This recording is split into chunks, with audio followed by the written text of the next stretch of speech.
A pandemia da Covid-19 mudou o rumo e a vida de milhões de pessoas em todo o mundo. E essas alterações no nosso cotidiano, associadas aos efeitos sistêmicos da doença, dispararam alertas e mais alertas para as questões da saúde mental. Para falar sobre este assunto, nós convidamos para o Unip On de hoje a coordenadora auxiliar do curso de Psicologia da Unip, do campus Limeira, a professora Alessandra Marques. Professora Alessandra, muito obrigada pela sua presença aqui e por compartilhar o seu tempo e os seus conhecimentos. Malu, eu que agradeço, é um prazer enorme estar aqui conversando com você e ajudando aí, né, a Unip, os ouvintes, nesse conhecimento aí sobre a psicologia. Muito bem. Alessandra, nesses nossos tempos, vamos dizer, instáveis, né, de isolamento, de recrudescimento social, você diria que nós estamos bem, nós estamos mal? Como é que nós estamos à luz da psicologia?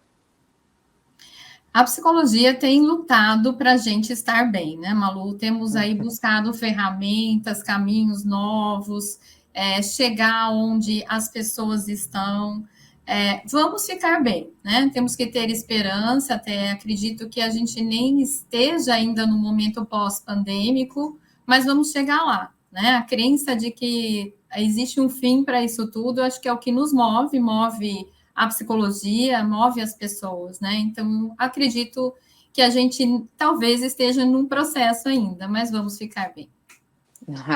E temos que ficar, e eu acho que a psicologia ajudou a salvar, né, Alessandra? Porque realmente, ou você jogava nessa vala porque não tinha saída, né? Esse nosso tempo, crianças, adultos, todos trancados dentro de casa. E aí você falou um negócio assim que me chamou a atenção. Quer dizer, a gente não sabe em que estágio que a gente está, né? Se a gente já saiu disso, se acabou a pandemia, quer dizer, claro que não acabou, mas será que esse nosso tempo ele já está mais solto? Eu acredito que psicologicamente falando, não, Malu. Nós estamos aí, né, com a vacina adiantada, então acredito que a pandemia, o vírus físico, ele já deve estar mais ou menos controlado. Porém, né, ele passou arrastando, né, como se fosse um furacão. E a gente está tendo aí um vírus psicológico, né, vamos chamar assim. Os transtornos mentais, eles aumentaram muito, temos já estudos dizendo isso. Então, a gente tem que estar alerta, especialmente a nossa profissão, que vem crescendo aí, né, um movimento crescente, e vai precisar realmente, eu acho que, para a gente lidar com esse vírus psicológico que está ficando da pandemia.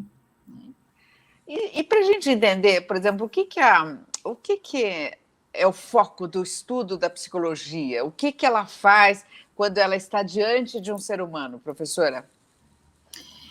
Assim, genericamente, a psicologia é a ciência do comportamento humano, né? E também dos processos mentais. O que a gente vai analisar? Né? Os comportamentos são tudo que as pessoas fazem, né? As ações.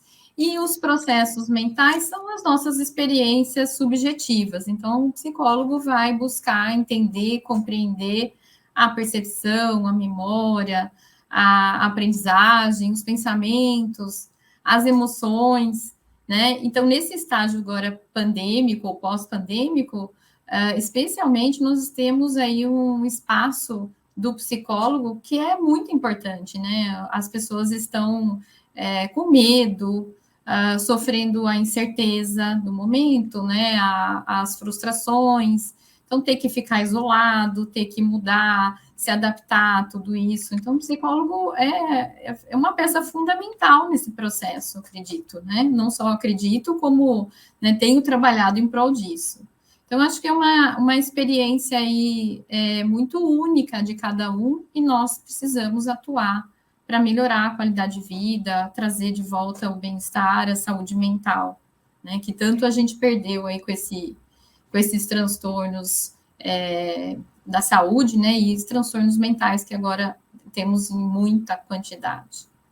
Agora, você acha que esse nosso tempo de pandemia, né, esse tempo de isolamento, de alguma forma, de alguma maneira, mudou a forma como ajudar as pessoas, como lidar com as pessoas, com o comportamento das pessoas nesse tempo de recrudescimento social? Eu acredito, Malu, como a psicologia tem esse foco, né, do homem, das suas relações aí com o ambiente, né, na verdade, sim, o foco do nosso trabalho, ser o comportamento, ser os processos mentais, isso não mudou. O que mudou, talvez a gente teve que também se adaptar, né, nessa nova condição, então encontrar outras ferramentas, encontrar outros instrumentos para a gente ter acesso realmente às pessoas. Então ficamos distante, mas buscamos outras ferramentas, novas ferramentas, assim como acho que muitas áreas, né, não só a psicologia, precisou dar conta. E você usou uma expressão que me chamou a atenção, né? Como acessar as pessoas, né?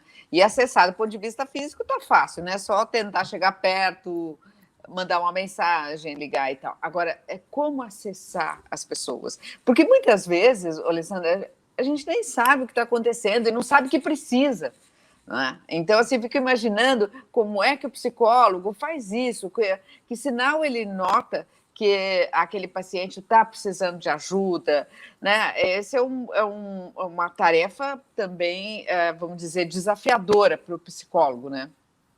Sim, quando é mais fácil, né, Malu, quando a gente é um psicólogo clínico, porque o paciente é quem busca o atendimento, né? Então a gente vai receber esse cliente, ele traz a demanda. Mas é muito mais complexo, como você falou, quando a gente pensa numa pandemia, né? Isso é um processo generalizado. Então, nós tivemos, todos nós temos, né, uma dificuldade, algumas vezes, alguns mais, outros menos, de nos adaptar às mudanças importantes na vida.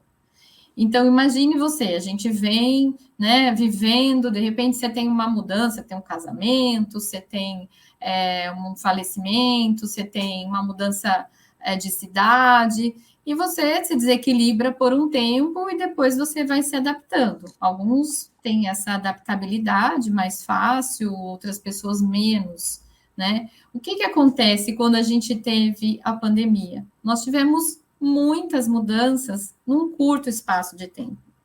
Então, assim, necessariamente o psicólogo precisa ajudar essas pessoas, porque se a gente sabe que uma pequena mudança ela já vai gerar estresse, né? E o estresse ele vem de mudanças significativas, é uma reação a mudanças significativas na vida. Imagine uma quantidade enorme de mudanças, né, em um curto espaço de tempo. Então a população adoeceu, né? Adoeceu. Então, a gente não só recebe pessoas com essa demanda, mas como a gente também vê pessoas ainda não buscando ajuda, né? Ainda aí precisando dela em função desse processo de adoecimento, de sofrimento psíquico. Né? Então, acho que a gente tem realmente que criar espaços aí de ajuda para que essas pessoas cheguem até nós. Agora, como é que você vê a profissão de psicólogo? Antes e depois da pandemia? Então, o que a gente viu, Malu, é que assim, a gente teve que se adaptar, né? Também tivemos esse processo de adaptação, assim como as escolas, os estudantes tiveram que se adaptar, nós também tivemos aí mudanças, como eu disse, né, em instrumentos, em como os recursos até chegar a essas pessoas. Então, nós psicólogos buscamos, por exemplo, né, o atendimento online, falando especificamente da psicologia clínica, que é tradicionalmente o maior contexto aí de conhecido, né, de atuação do psicólogo. A gente foi buscar um recurso online. Na verdade, já era permitido o atendimento online, mas poucos psicólogos trabalhavam nessa modalidade, né? Quando a gente teve o processo pandêmico, muitos profissionais, ao mesmo tempo, buscaram esse recurso, né? Então, a gente tem que ter, para atender online, um cadastro no EPSI, que é um cadastro nacional, né, de profissionais para esse tipo de serviço, e esse cadastro estar aprovado. Então, nesse momento da pandemia, houve até a flexibilização. Os profissionais, para oferecer essa ajuda imediata, né, a demanda aumentou e os pacientes precisavam dessa ajuda, houve aí um processo de grande procura por esse cadastro e houve a flexibilização. A gente podia começar já a atender antes mesmo da aprovação, né? Então, foi uma mudança muito grande, nesse processo pandêmico. E eu acho que o profissional, assim, antes de qualquer coisa, mesmo estando fora, né, da pandemia, nós temos a nossa responsabilidade, eu acho, né? Acredito que a função social do psicólogo passou a ser realmente ainda mais importante, já era, né? Mas a gente conseguir atingir um número maior de pessoas e realmente auxiliá-las, realmente transformar essas pessoas, que é a função social, o papel do psicólogo na sociedade. Agora, do ponto de vista do conteúdo, para o psicólogo ele atender de forma online ou presencial, isso faz diferença? Então, a gente tem algumas restrições, né? O psicólogo que atende adulto, ele precisa preparar o paciente, né? A gente não pode perder isso de vista, Malu, jamais, né? Manter o conhecimento científico, manter o ambiente sigiloso, ético, de privacidade daquele atendimento. Então, isso é condição fundamental do psicólogo, da psicologia, né? Agora, tem algumas restrições, né? Com crianças, por exemplo, isso não pode ser feito.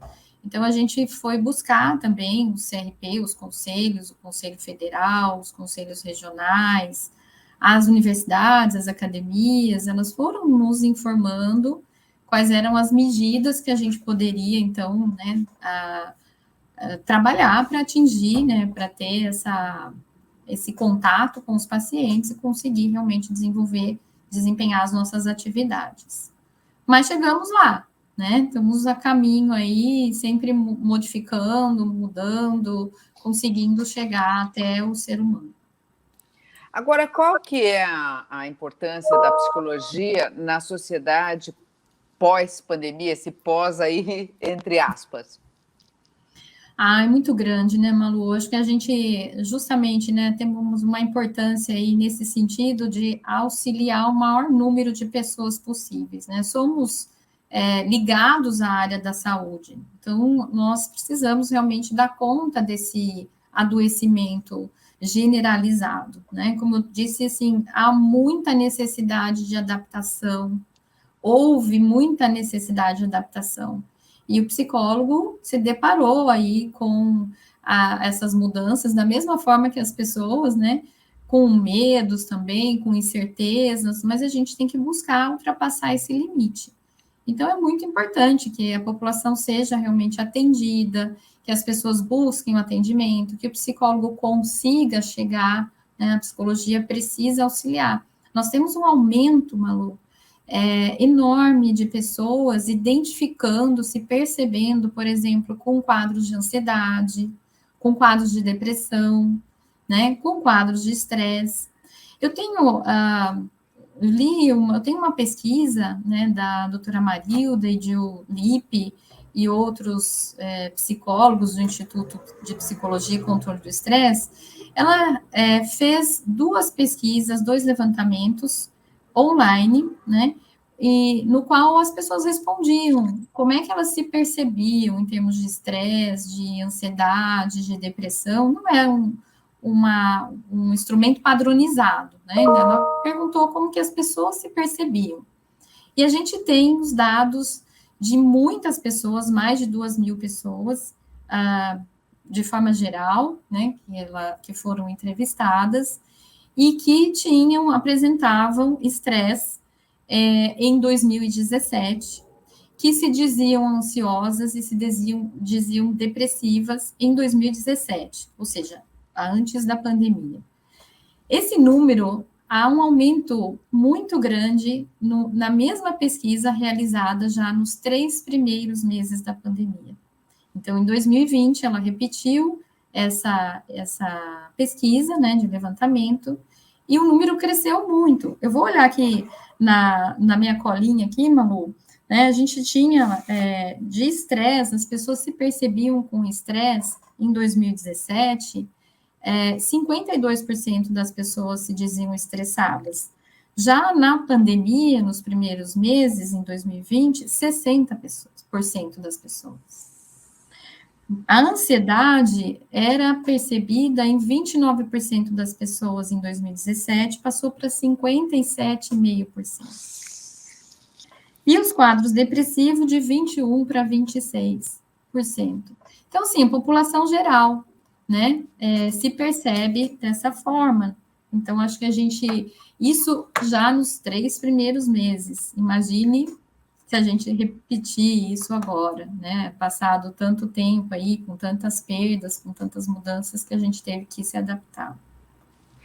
Agora, do ponto de vista da saúde mental, né? O que a gente pode afirmar, se é que é possível fazer fazer já, né? Ainda não, mas já fazer uma afirmação em termos de saúde mental, como é que você avaliaria como nós estamos nesse pós-pandemia, de novo, entre aspas? Estamos num sofrimento psíquico generalizado, né? Acho que a gente nunca teve tantos pacientes, tantas pessoas necessitadas de atendimento. Eu acabei de, né, apresentar esses números e acredito que esses números já tenham até aumentado, né? Sim. Poucas pessoas procuraram realmente ajuda por conta de falta de recursos, então nós tentamos buscar, né, atendimento aí para essas pessoas, mudar os instrumentos para chegar nelas, mas a gente tem essa resposta, né? O vírus psicológico, os transtornos mentais aí tomando conta mesmo das pessoas. Então, houve um aumento exponencial de casos, né, Malu? E a gente tem que. Agora fica, né? Vai o vírus físico, fica esse vírus psicológico para a gente dar conta, né? Como se fosse uma batalha. O psicólogo foi a campo, né? Quase que um campo de guerra para buscar auxiliar essas pessoas. Agora, neste momento, quais seriam, na sua avaliação, as principais demandas da psicologia? Há uma exigência maior pela psicologia escolar? Não necessariamente, né? Eu acho que a gente tem que pensar, por exemplo, né? O psicólogo clínico, ele tem uma demanda que a gente já falou bastante aqui. Na psicologia escolar, as demandas, pensando nas crianças, nos adolescentes, a gente tem as mesmas demandas de antes do processo pandêmico, então a gente está lidando aí com bullying, com disciplina, né? O psicólogo escolar, ele visa essas relações do ensino-aprendizagem, né? Melhorar, de alguma forma, essas relações, junto, obviamente, com as funções pedagógicas, né? Com os profissionais pedagógicos. Então, nesse momento, há uma volta para a escola, né? Das crianças, dos adolescentes. Então, acho que o acréscimo aí é lidar com as habilidades socioemocionais dessas crianças que têm que se adaptar novamente a esse contexto escolar, né? Elas estavam em casa e elas voltam para a escola, lidar com as relações ali do ensino-aprendizagem presencial, e também com essas questões de defasagem, que certamente ficaram, né, especialmente nesse processo do desenvolvimento, crianças, adolescentes. Né? Então, a gente tem muito trabalho para fazer.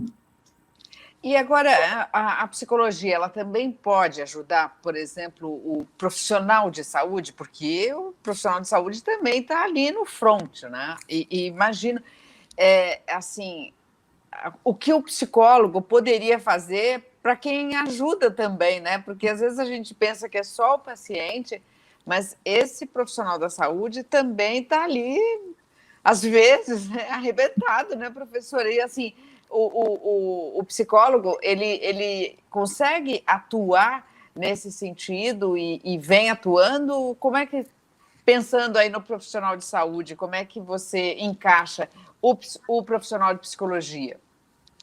Sim, Malu, o profissional da linha de frente, né, não só ele, como as pessoas que adoeceram, né, tiveram ainda, além de todas essas mudanças que nós tivemos, as pessoas que adoeceram, as pessoas que perderam alguém, né, e os profissionais da linha de frente viram muitas mortes. Eles participaram desse momento, né? Talvez eles, na vida deles, não, mas eles também estavam presentes nesse momento. Então, esse é um transtorno, né? Eles podem ter desenvolvidos, e a psicologia tende a ajudar nesse sentido, o transtorno do estresse pós-traumático. Então, o trauma, né, muito intenso ali dessa situação, pode se desenvolver aí o transtorno do estresse pós-traumático. Então, tanto o psicólogo hospitalar tem essa função ali a nível de grupo, né, de auxiliar essas pessoas, como também o psicólogo clínico a trabalhar essas questões, porque os sintomas às vezes perduram por muito tempo no TEPT, né, no transtorno do estresse pós-traumático. Então, há sintomas de revivência, esses pensamentos, eles são retomados o tempo todo, dificuldade de sono, às vezes a pessoa não consegue entrar naquele local, né, começa a se esquivar, evitar, né, essa atuação, enfim, então a gente teve realmente muitos casos aí de afastamento, inclusive, né, dos médicos e dessas pessoas. Eu mesma realizei um estudo também, né, e apresentei agora no congresso, ele não está publicado, com menos pessoas, foram 251 pessoas, familiares de pessoas que tiveram um luto, né, ou né, um paciente da família internado por Covid-19 em UTI. Né? Então, a gente teve aí, quando eu comparo com a população em geral, desse estudo que eu falei agora há pouco, ainda mais essas pessoas foram fragilizadas, estão vulneráveis. Então, os familiares que perderam, os profissionais que vivenciaram essa situação precisam de ajuda também, né? Eles podem realmente desenvolver um estresse pós-traumático e isso precisa de um atendimento. E assim, é um novo modo de viver que estamos todos, e descobrindo ainda, né, assim, as consequências, né. Ontem, por exemplo, eu descobri que a minha irmã, que teve Covid há exatamente 1 ano, no dia de hoje, ela estava entre a vida e a morte. E ela estava entre a vida e a morte, e aquela cena, ela do hospital, ela estava sozinha, não podia ficar, e ela só não foi para a UTI porque não tinha lugar, mas ela estava na condição plena de entrar para a UTI, e eu lembro só dela segurando, e a respiração, o aparelho, né, o oxigênio foi aumentando e tal, e ela conseguindo respirar, quer dizer, aí eu descubro 1 ano depois que, por exemplo, o queijo para ela tem o cheiro de mofo. Puxa vida, a as pessoas goiaba permanecem, né, com os sintomas ali olha só. Então, assim, a goiaba ela tem como se ela estivesse cheirando bombril molhado, sabe? Então, assim, eu falei, puxa vida, mas quem é que faz a comida do Natal, né? Quem é que prepara a ceia do Natal? Normalmente era ela. Você percebe? Então, assim, isso dá uma mudança do aspecto psicológico, né? Porque você imagina a irmã mais velha da família que costumava fazer tudo, né? Quer dizer, nós vamos ter que nos adaptar, e isso tudo é uma sequela, né, Alessandra, que ainda não está no front, né? Mas que eu acabei de descobrir. Quer dizer, então, você percebe, isso é assim, uma gota no oceano do que pode acontecer, do que... Sabe, outro dia eu peguei uma pessoa num depósito de material de construção, o homem o dono, mas completamente estressado. Ele gritou comigo, eu disse, tá tudo bem, muito obrigada, eu saí. Quer dizer, sabe, o estresse, as consequências, quer dizer, não sentir o gosto das coisas é muito sério. Quer dizer, isso assim, só para pegar 2 exemplos, né, professora? Sim, você falou uma coisa extremamente interessante, né? Se para você é estranho pensar isso da sua irmã, imagine ela, né? Ter dificuldade ou essa falha aí no reconhecimento do paladar, né? A gente não, quem não sente, não tem essa ideia. Nós também não tínhamos, né? E são os nossos processos mentais, a percepção está dentro deles. Como é que ela reconhece esse paladar? É muito complicado. Malu, a gente tem que tomar um cuidado muito grande, né? As pessoas estão mesmo com esse pavio muito curto, né? O estresse, ele provoca irritabilidade, ansiedade, né? Então, medo, as pessoas estão com muito medo do futuro. O futuro é incerto, né? O nosso mundo presumido, ele se rompeu. Esse é a maior ideia que eu faço da pandemia, né? A ideia de mundo presumido, nós não temos mais, nós não sabemos como vai ser amanhã, né? Só que a gente tem que trabalhar essa questão da esperança, né? Com esses dados que temos, com a ciência crescendo, com a psicologia indo atrás das pessoas para auxiliá-las, né? A própria ciência mesmo, né? Médica aí, criando possibilidades novas. Então, nós temos que acreditar, temos que ter essa crença de que isso tudo vai ter um fim, né? Essa é a ideia que a gente tem que deixar para as pessoas. Agora, do ponto de vista da profissão, né, avaliando assim, como é que você reconhece a psicologia nesse contexto de pandemia, né? Do ponto de vista profissional, do ponto de vista da própria carreira mesmo, para onde ela vai, que histórico você faria aí para o internauta que está nos assistindo, pensar sobre a carreira de psicólogo? Eu acho que, assim, é como se fosse um elástico, né? Eu faço sempre uma simbologia com o elástico, uma analogia aí. O elástico, quando a gente estica ele nunca vai voltar ao que ele era antes, né? Ele sempre vai ter um pouco de mais flexibilidade. Eu acho que a psicologia eu vejo como um campo que foi ampliou-se, ela se tornou mais flexível, né, para que a gente consiga ajudar as pessoas. Então, eu vejo com bons olhos essas mudanças, né? Se a gente tem que tirar alguma coisa de bom disso tudo, é que conseguimos estar mais próximo do nosso objeto de estudo, que é o homem. Acima de tudo é o homem, né, Malu? As suas relações dentro de uma empresa, ou as suas relações dentro de uma escola, né, dentro da família, mas, acima de tudo, eu acho que essa flexibilização, ampliação dos nossos instrumentos, isso foi fantástico para nós, né? A gente nunca mais vai voltar ao que era, de fato, né? Então, eu acho importante pensar nessa simbologia aí, que a gente está num caminho do futuro. Agora, uma curiosidade que eu tenho. Eu até fiz um comentário outro dia, e aí, assim, alguém me disse, o que você diria daqui a 20 anos? Que história você contaria sobre esse tempo que a gente está vivendo, né? E aí, claro, eu parei para pensar e tal, e fiquei imaginando, assim, relembrando, né, os primeiros momentos, né, que eu ia deitar e não sabia onde eu estava, e assim o tempo todo, especialmente ali no começo, né, que a gente ficou mesmo trancado dentro de casa e sem perspectiva, não sabia quando, né, ia poder sair e tal.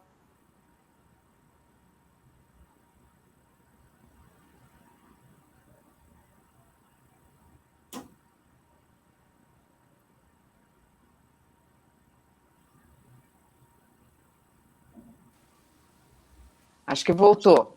Tivemos um probleminha aí, mas acho que voltou. Sim. Então, Alessandra, assim, me chamava a atenção aquele tempo, logo no começo mesmo, né? Que ia dormir, não sabia onde eu estava, no outro dia, tá bom, mas eu não posso sair hoje de novo, não posso ir ao supermercado, sabe? Assim, até acostumar com aquela vida trancada dentro de casa. E, assim, tinham fontes, lia, via filme, tentava conversar e tal, não sei o quê. E, assim, procurava onde me abastecer. E a minha pergunta é justamente nisso. Nós, seres que não somos psicólogos, nós tínhamos que procurar uma fonte para beber essa água pura.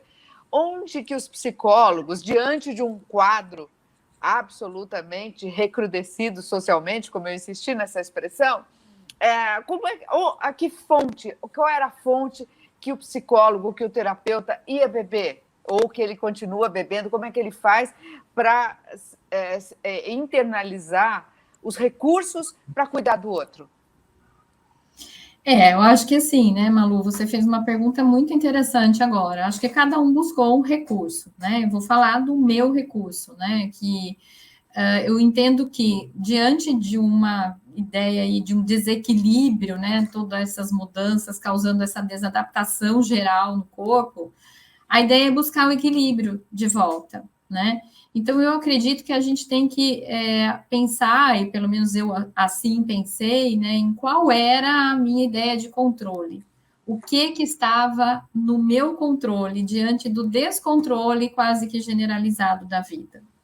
Porque a gente tem que pensar, né, volto a dizer, dessa ideia do mundo que se quebrou, essa ideia de mundo presumido. Então, as pessoas se identificaram, como você falou, vai dormir, não sabe como é que vai ser amanhã, se vão mandar voltar, se vai ficar. A gente foi buscar, pelo menos eu fui buscar, e eu passei essa ideia também, né, para as pessoas, um certo controle, aquilo que possivelmente eu podia controlar.